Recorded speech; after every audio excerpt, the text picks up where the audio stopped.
What's up, sippers, and welcome back to another cup of conversation, where we have conversations worth having. I am your girl T. And I'm your girl Coco. And welcome to episode 90. Y'all, we getting close to our 100th episode, so we're going to give y'all some things. And lately... What we going to do? I don't know. We need to come up with something grand. Are we going to include other people?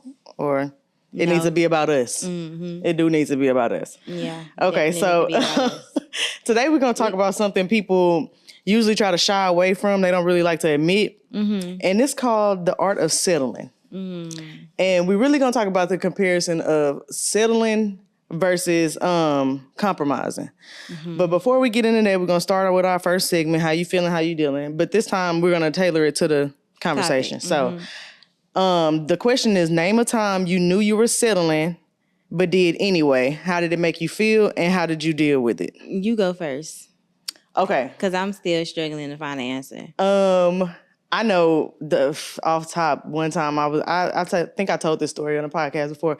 One time I dated this dude from my hometown that had like been in jail for a lot of years and I didn't really know him, mm-hmm. but everybody else around me knew him and mm-hmm. it was like, girl, when he got home, they was like, girl, don't date him. You know, you right. better than that. You better than that. But remember how I was telling you that one time that I never want to seem above like regular old black people like mm-hmm, that was mm-hmm. from the hood and shit. I might have been middle class, but I can hang out with y'all in the projects. Right. You know what I mean? So like that's what I was trying to give by talking to him. And baby, I was out of my league. He was too hood. And it wasn't even a hood that But would that be considered settling though? Yes, because I knew I should not have been talking to him. I knew I was better than that. I knew I was better than that. I'm talking about a nigga that might got a 9th grade education. And you just did it because I felt like I didn't want to feel better than, and then because I was a little bit attracted to him, but the main thing was stopping me was the fact that I knew I was better than him. But I went ahead and took that out of my mind because I was like, you know what? You can't be putting yourself on this pedestal like that. You just like every other black person around here. We all black at the end of the day. When the police see us, we black. So you ain't no better than nobody else. So that's why I was trying it out. But I knew better. It made me feel like once I got in it, it made me feel like go with your intuition because you already know. Mm-hmm. And I dealt with it because I had to deal with it because it came down to like, you know, domestic violence almost. I mean, wasn't nobody hitting on me. I wasn't hitting on nobody either, but this girl did tell me I can, like he was cheating. This girl did tell me I could come over and smack him while he was in her bed, sleep naked still. You know what I mean? Right. It did get a little domesticated. So, I mean, that's how I dealt with it. I just moved on because I knew when I got in it, I knew I was doing wrong. I knew I was doing wrong. I knew I was settling. And this could be career. This could be relationship, friendship. Like, I'm not gonna lie to you. Like I've been thinking about this since I seen the question. Like I cannot find anything where I just knew in my mind that I was settling. Well, only because you did say that you was a people pleaser. So that brings me to the idea that you had to sit in some shit that you really probably ain't want to be in a couple times, one time or two. And that gives settling to me. I don't know. If you somewhere you really don't want to be. But that's the thing. I think even in my people pleasing, like I never went to the point to where I might have did something that would have took me out of my way, but I never did nothing that I felt like it compromised who I was.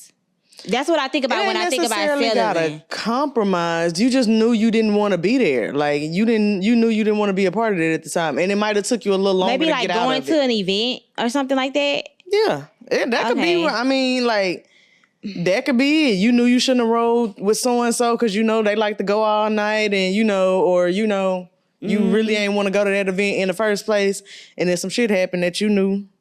It was gonna happen anyway. I can say that I feel like I was settling when I had to go to my visit my in-laws. Like I felt like I didn't like them and I didn't like the situation around them. And so I felt like doing the right thing by, going because that's my husband's family. He want to be around his family. Right. Like I felt like I was settling then, I guess, like going. Because you just weren't putting your foot down and saying, I don't want to go. Even though I was putting my foot down. That's why I was like, I'm conflicted. And was it really settling or was it just me doing something because kind of like we talked about on the other episode, like to see him happy. Okay. And I guess it is still that's settling. More compromising, see, because that's that's what I say. That's what we was gonna talk about, the difference. Right. But that's good that you said that though, because we do have to discern the difference between settling and compromising. Right. So I will say that I don't feel like I really settle a lot of times. I feel like I compromise if in that instance, especially with my in-laws. Like I feel like a lot of times I had to compromise just because like.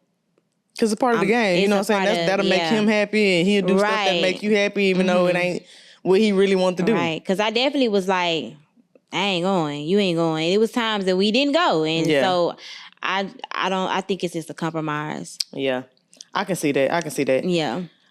So for the spill of the week, while we're talking about compromising and settling, Ayesha Curry was on our feed a couple weeks ago and talking about how we spoke on this on one spill of the week, talking about how, this isn't the life she envisioned for herself.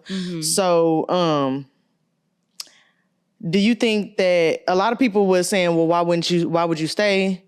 Do you think it's easier to settle or compromise sometimes than it is to take that risk and go for things you might not know what's on the other side? It's definitely easier. It's always easier to just be and, keep things as normal as possible or things from having to change. Anytime change, I feel like you have to change something, it's uncomfortable a lot of times. Yeah. Unless you just gung-ho about changing, then it's going to be uncomfortable. And you already got your mind on it. Yeah, and especially I think too, when something involves other people and how other people's life will have to change too, and it's not just your change, when you don't have to just carry, when you have to carry other people's change, it's uncomfortable. Like, it's hard. So you picking stability over a risk to get what you want? I'm picking a risk. You picking a risk? I'm picking a risk. I'm always going to pick a risk because even in that situation, I feel like I couldn't really relate to her. Like I understood it, but I couldn't relate because I feel like when you feel like you're not where you want to be or you're not where you think you want to be, I feel like it makes you a type of person that's not a good person, like a good person to be around. And so I feel like even when you're married in a situation and you express that, I feel like anytime, like even with my job, like now, like if I tell Carrie and I come home and I'm like, I don't want to do this job, like, and that's another thing. I never really settled a lot because I'm really quick to do like what I want to do. I don't want to do this no more. I don't want to do it no more. Like if I get an itch in my ass and say I don't want to do something no more, I'm gonna be like, I don't really want to do this. Now, will I think about it and make sure I'm not just making a rash decision? But a lot of times I'm okay with doing it. And then like if I tell Carrie something and he see how it's making me, he probably gonna promote me to be able to do whatever the change part is. Like he gonna be like, nah, go on do it. If that's how you feel, if you feel like that, go on do it. So I really couldn't relate to her saying that she felt like, what she said, like she was stuck or she didn't want to be a stay-at-home mom and all of these things. I couldn't either because I'm always considering the next person, especially if they real close to me. I couldn't consider... I could always only consider how I'm making him feel because, like you said, that when you really somewhere you don't want to be, it change your mood, it change your tone towards people. So you might think you hiding it good, and you might think you don't look unhappy, but you up in there showing the signs every day. Yeah, and it's easy for him to feel it, for the next person to feel it. So I don't think I would be able to relate either. Like I said, I understand it. But I'm solution based and I'm quick to jump up out some shit like you. Like, just like with this job, how I complain about it all the time, Bubba is actively like giving me solutions. Actively, okay, do this, and then if you want to, you can quit right now. You know what I'm saying? Do this. It's me that more so like, I need to make sure we got some, because this economy hard right now, so I need to make sure everything is everything before I jump out on that bridge like that. But he like, fuck it. Like, if it's really causing you that much ail and stress and get up out of that. Right. Yeah, that's kind of my take on it too. Yeah, so I just feel like she needs to, I think with her situation, make a decision. I feel like it happened really fast because, like, even think about the kids' ages and stuff like that. It happened kind of fast for her, and then I think too the benefit outweighed the risk. Yeah, that's what it is. I don't think it happened fast. I think it's the second part. Because they've been together about 10 years. That's a long time. Well, I'm just saying, as far as how things happen in their life in that like 10-year span, they did a lot. They did a lot. Blew up, had babies. He blew up, had a baby back to back. Then you had another baby. Then you had another, like you damn near didn't even have a chance to like think like, okay, do I want another kid before another kid was coming? Like type of thing. That's what I guess I mean by like moving fast. people pleasing. You laying down and doing whatever he say just because, y'all done came up to a good and she situation. might have not been doing everything he said. Maybe she was enjoying it. Like, because in that moment, I feel like when you in love, when you really in love, you want to do what makes you feel in love. Like, and if somebody has came in and alleviated all the stress off of you, baby, you ain't got nothing else to think about. You going to Birkin shopping. The least you can do is lay down. Exactly. Yeah. And then you think about your own, like, you probably think about not the competition. I'm not saying that you in competition with other women, but like you think about, you know what I'm saying? Like the potential out there. Yeah, why wouldn't I please my husband? He my husband, so I wouldn't want nobody else to do it. So it just life comes at you fast. It does. It really does. I guess I can get that from her. But stop complaining about it, baby. Go get in the field. But we need some action. Okay? We need some action. And Steph, say something. Stand the fuck up. He need to say something. Well, I think that too, like, is it really her complaining? Because we haven't heard that from her. Like, that's like me saying... we have. We heard that from her. That wasn't the first time she did an interview like that. But what I'm saying is that's when it comes up. Like, she's not sitting somewhere. Like, we've known her to be active and doing certain stuff. But I think that I feel like people confuse complaining versus speaking on a time or something. She not nowhere online every day telling us, like, I hate my marriage. I'm not, like, nowhere. That's complaining. She's not really an online person, though. If we thought about, like, how she's been...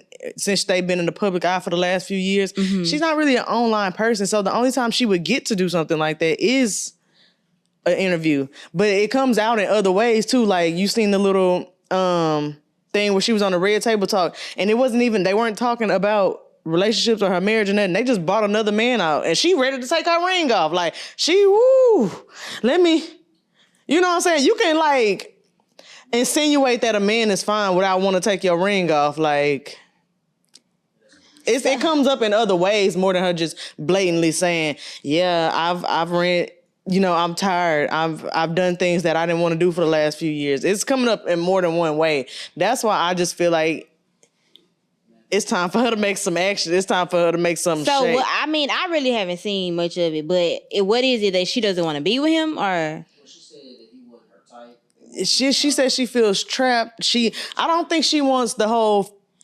family dynamic, the whole cookie cutter. Well, I feel like that's one of them grass green on the other side. Like, because you can say that, but come out here in the field and see what you really want. Like, I feel like I'd rather you just say not that you don't want. You can say two things can be true.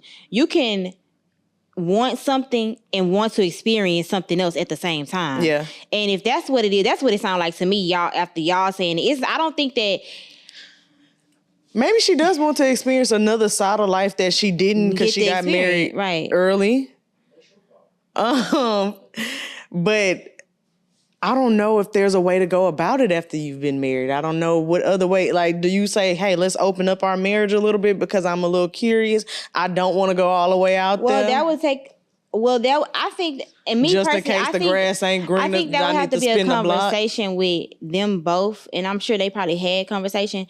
And I think we just normal. And I think the reason I say is she really complaining because I think we normalize like being so deep into like celebrities and having an expectation out of them. Like how y'all was like, okay, what's his name? Whatever his husband's name is, stand up, but like we don't know what's really going on. Like you know what I'm saying? No, we don't. We only know what she keep on telling us. But what I'm saying is like, what do you expect him to say? Why do we have an expectation that you need to make it known to us? Like, that's the thing. Because she is. But that don't matter. That don't matter. It do. That don't matter because I can say the same for a reputation and an image, like it does. And maybe and that might not be something that he care about because he ain't thought to clear it up. So some men clear it up to us. Yeah. So because you could very well clear it up. He could be behind closed doors saying, "Hey, if you want to go, like go. Like if this is not something you want." Why do we feel like because he haven't said nothing, he ain't standing up? Like I just feel like it's embarrassing. It's embarrassing to your partner. I think a lot of things, and this is another thing with marriage, I think a lot of stuff can come off as that, and it can be that, but I feel like it shouldn't be an expectation to prove that I'm not embarrassed or to show that I'm not embarrassed anymore because I'm gonna say something. Like, for example, when me and my situation, with celebrity status though, because I think about that a lot of time when I'm listening to the Breakfast Club. Like, they say this all the time. Why so and so don't clear it up? Why this person didn't clear their name? That kind of comes with the territory when you sign over into stardom. I mean, you could either be I think Beyonce. we make it. I think we make it because, like, right, exactly. You just took the words out of my mouth. Everybody don't clear everything up. Just because I'm a celebrity, I don't care how. Even if we go famous. I talk about my in-laws all the time. Carrie don't care to talk about that. He don't care to clear nothing up about. You get what I'm saying? Yeah. So, but that don't mean like he embarrassed by it or he cared that y'all think that he should be embarrassed by, oh, your wife felt some type of way about your, you know what I'm saying? Yeah. Like, I wouldn't want him to, I would feel some type of way if he got on here like, y'all, okay, so she felt like this, but y'all don't want to know how I feel? Did it, like, yeah. I don't want nobody, if y'all had an expectation. I'm just telling you how the times are that we living in, how the Twitter space go and how the world go. When people are invested in your life and they are invested, like they're a fan of yours, they want to know the details. And But are they owed that? No, they're not. No, they're not. You don't have to if you don't want to. A lot of people fall into the pressure of doing that. That's why Cardi B get on there screaming at her phone every now and then. Exactly. But a lot of people do it more than not. Because you saying that now, but if 1 million people got up there and was like, they were the topic of the day, you're the topic on Google, you're the topic on Twitter, you're the topic of the day, you might think to want to say something. You might think that, but I think that too, what happens is, I think as a marriage, I think that is something sacred. So it's not really like when you operate out of what the norm is, that's the quickest way to crumble. Like, I feel like in the marriage, in that type of setting, like if you operating on what people expect out of you and what you need to speak to because of what people expect. No, I agree. You get what I'm saying? Like, that's the quickest 100%. Way for it to crumble. I'm just telling you about the times we in. Right. Okay. I'm just telling you about the times we in. And that's what they expect out of people. I literally hear Lauren LaRosa on the Breakfast Club and she be talking about what the people say on Twitter. And I just be like, fuck them people. Yeah. Like, that be my main sentiment all the time. Fuck them people. Because and I just be thinking to myself, who is saying this? Because she's saying some shit I ain't never even seen. But it is a whole set of people that's thinking like this. And then whole time, she's somewhere getting her back blown out by him. Like, so that's why I'm saying it don't even make sense to even address it because, I could have told you this on a show and told you this how I probably felt at one point or I still feel, but I'm still with him. Like, I mean, but and then again to that point, I mean, that's his answer too. Yeah, she's still here. Like, what is it for me to say if she's still here? And he's never been that kind of person. He don't get on internet or social media, so it would look awkward for his character. I would expect that more from a Cam Newton. Right. You know what I mean? Okay, let's get into our main part because that wasn't even our main part. But I'm telling you how the world is. They're crazy. So, I hate it. How do you define settling in comparison to compromising? Compromising feels good. Settling feels bad. So I just look at it as a positive and a negative. Okay. Compromising is something that you're willing to do for the good of someone. Settling is letting yourself down. Yeah. Okay. And I can agree to that because I do have a friend that speaks on settling a lot when it comes to people being in certain relationships or just not getting this, I don't know, this celebrity status of life, you know, this millionaire or this, I don't even know when we as a society started being this greedy. But social media. I think it's beyond that, girl, because I was watching some shit about the Great Depression earlier, and they was talking about how people was falling into it because of stocks, and people was saying, like the bankers or the men that came up with it was like, oh, let me get regular, everyday people to think that they can do the same thing that these rich celebrities are doing, investing in the stocks. They taking out loans to put in the stocks. And they all wanted to do it because of the hopes of being rich or being more, it was of greed. Like, it wasn't because They didn't have enough food to put on the table for their family of 3. Mm-hmm. It wasn't because they didn't have a house over their head. Some people was mortgaging their damn house, taking the mortgage out on their house just so they can get stocks. Like stupid, just to like buy into the American dream. I don't know when we got into that. Well, so that's why I think I said social media, because we speaking about like nowadays, people are doing whatever it takes to look wealthy. Yeah. And for people online. Because they was doing that before online. I'm talking 1920s. I'm talking about the people nowadays. Like, they had different reasons why. So they probably had, it wasn't social media, wasn't the reason. Now, and then when I say social media, what I'm really saying is attention and notoriety, and basically being able to say, because even like the stuff that I see on social media with everybody is aesthetic now.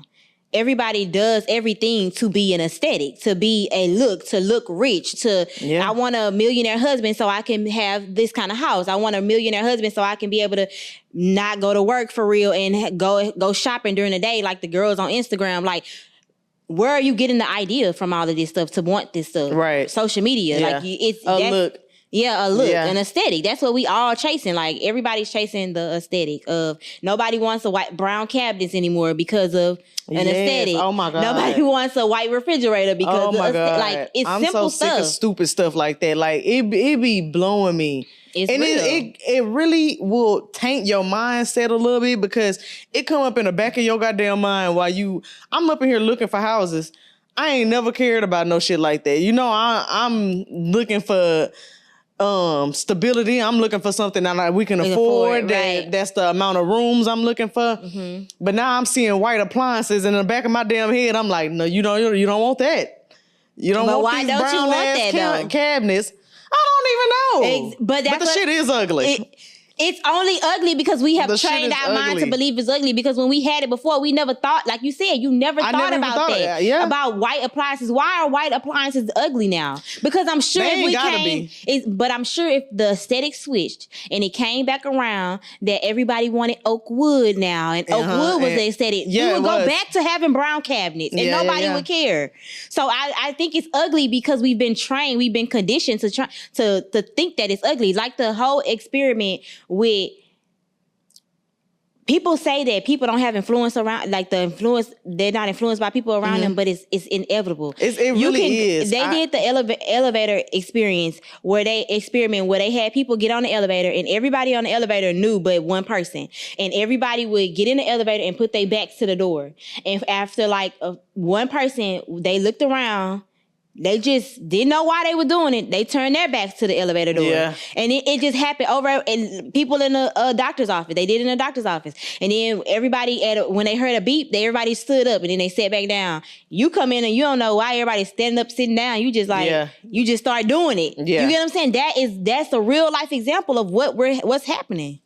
And people really in their minds think that they can scroll all day and not consume shit. Yeah. And I just be like, yeah, that has to be a little piece of insanity for you to think you're that disconnected to where none of this affects your mindset. Yeah, it does. But I know it does, because people can't even do regular stuff no more.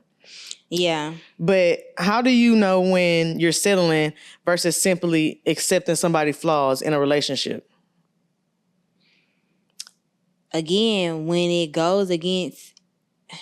Well, I wouldn't even say that. I was about to say when it goes against your better judgment, like what they're doing, but I won't even say that, because sometimes somebody flaws does, and it still doesn't mean that you're settling. I feel like it's settling when you have made it okay and that person have made their flaws okay. Okay. So instead of y'all trying to say, hey, this is your flaw, how can we change it? If that person is like, well, you know, I've been like this since you got with me. Then at that point you need to say, okay, if I stay, I'm settling. Yeah. But if that person is saying, hey, I'm willing to change that. Yeah, I am. I've been like that for a while. You know, I need to go to therapy. And then that's when you know, okay, I can give this person grace to fix this situation. Right. You know what I'm saying? Or give God time to fix this person. You know what I'm saying? Right. And that's where we're going to stop it right here for YouTube. Make sure y'all like, subscribe, and comment. And check out the Patreon link in the description for the rest of the episode. Exclusives on Patreon only. Exclusives. See y'all next time.